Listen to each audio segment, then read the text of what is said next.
बिस्मिल्लाहिर्रहमानिर्रहीम। अस्सलाम वालेकुम। मैं हूँ आपकी मौल्लिमा अक्सा जाहिद अकबर और आज हम उर्दू में बी लिप नंबर 10 पर काम करेंगे। तसलसल की इस सरगर्मी को आपने मुकम्मल कर लिया। अपने ही काम की जांच के लिए इसका हल देख लीजिए और अगर कहीं पे गलती हुई है तो उसकी इस्लाह कर लीजिए। मुनासबत से देखते हैं जो आपने काम किया कि आप सीखने क्या जा रहे हैं। तो आज का हासिल ताल्लुम है मुतज़ाद अल्फाज, जिसे आप सब वाकिफ हैं। इन अल्फाज को इबारत में इस्तेमाल करने की आप आज मश्क करेंगे कि मुतज़ाद अल्फाज का इबारत में इस्तेमाल क्या असर डालता है और हम क्यों करते हैं। दुनिया की खूबसूरती तज़ाद में छुपी है। आप खुद सोचें, इन तस्वीर को देखें, अगर पूरी दुनिया इस तरह खुश्क, वीरान, बंजर होती तो कितनी बुरी लगती। और अगर सारी दुनिया इस तरह उसमें पानी होता, सब्जा होता, कहीं पर कोई खुश्की ना होती तो भी कितनी बुरी लगती। तो तज़ाद इस दुनिया की खूबसूरती की बुनियाद है और इसी ज़िद को हमने आगे लेके चलना है। इससे पिछली जमातों में अव्वल जमात से आपने मुतज़ाद अल्फाज को सीखना शुरू किया। इससे कबल आपने इनके सादा जुमले बनाना सीखे। आज हम इसे एक कदम आगे लेकर चलेंगे और इबारत में मुतज़ाद अल्फाज का इस्तेमाल सीखेंगे। जल्दी से मुख्तसरन देख लेते हैं कि लफ्ज़ मुतज़ाद का माखिज़ क्या है, ये लफ्ज़ कहाँ से निकला है। तो जनाब, लफ्ज़ मुतज़ाद का माखिज़ है ज़िद और ये अरबी ज़बान के लफ्ज़ है, अरबी के लफ्ज़ ज़िद से निकला है, जिसके मानी क्या है। लफ्ज़ ज़िद के मानी क्या है? बरअक्स। एक मानी है उलट और इस लफ्ज़ का एक मानी है मुखालिफ।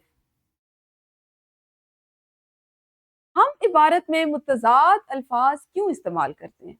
अभी मैंने आपको इब्तिदा में ये मिसाल इसलिए दी दुनिया से, ताकि इबारत में खूबसूरती पैदा हो, तासुर पैदा करने के लिए, अपने ख्यालात में बैक वक्त वुसअत लाने के लिए।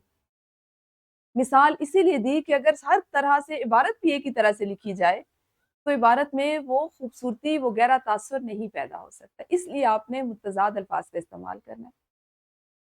मुतज़ाद अल्फाज की मदद से हम एक ही जुमले में तकाबुल कर सकते हैं, मवाजना कर सकते हैं, दो चीजों को एक साथ बयान कर सकते हैं और इस तरह मवाजने में हमें आसानी हो जाती है। जैसे जिंदगी में कामयाबी और नाकामी दोनों साथ साथ हैं।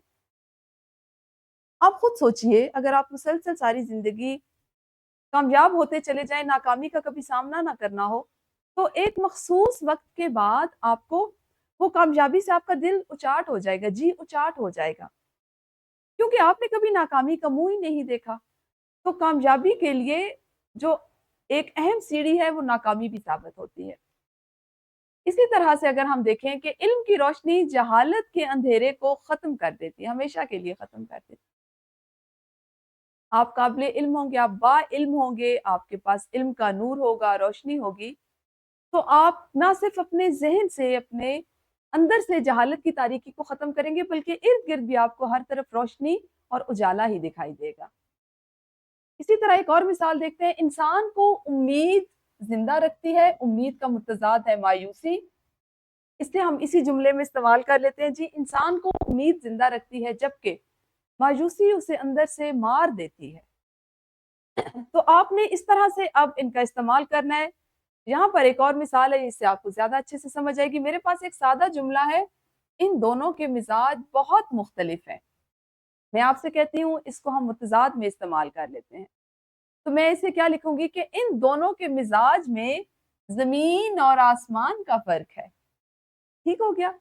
तो आप अगर सादा जुमला देखते हैं, उसको भी आप मुतज़ाद अल्फ़ाज़ की मदद से उसमें एक गहरा तासुर पैदा कर सकते हैं। कोशिश करनी है कि आप गौर से सीखें। इबारत एक आपके लिए ली है, इस इबारत में हम इस्तेमाल सीख लेते हैं क्योंकि आज का मकसद मुतज़ाद अल्फाज का इबारत में इस्तेमाल है। तो हमें दूसरों की ज़िंदगी में आसानियाँ पैदा करनी चाहिए और इनकी मुश्किलात को कम करना चाहिए। दिन की सच्ची मेहनत ही रात के पुरसुकून नींद का बायस बनती है। अगर आप दिन को सही मेहनत करेंगे, लगन से काम करेंगे, तो रात को आपको पुरसुकून नींद मिलेगी। और ये सब मुतज़ाद अल्फाज की मदद से हमने एक मुख्तसर सी इबारत लिख ली। आज के सबक में हमने क्या सीखा कि लफ्ज़ मुतज़ाद अरबी ज़बान के लफ्ज़ ज़िद से निकला है।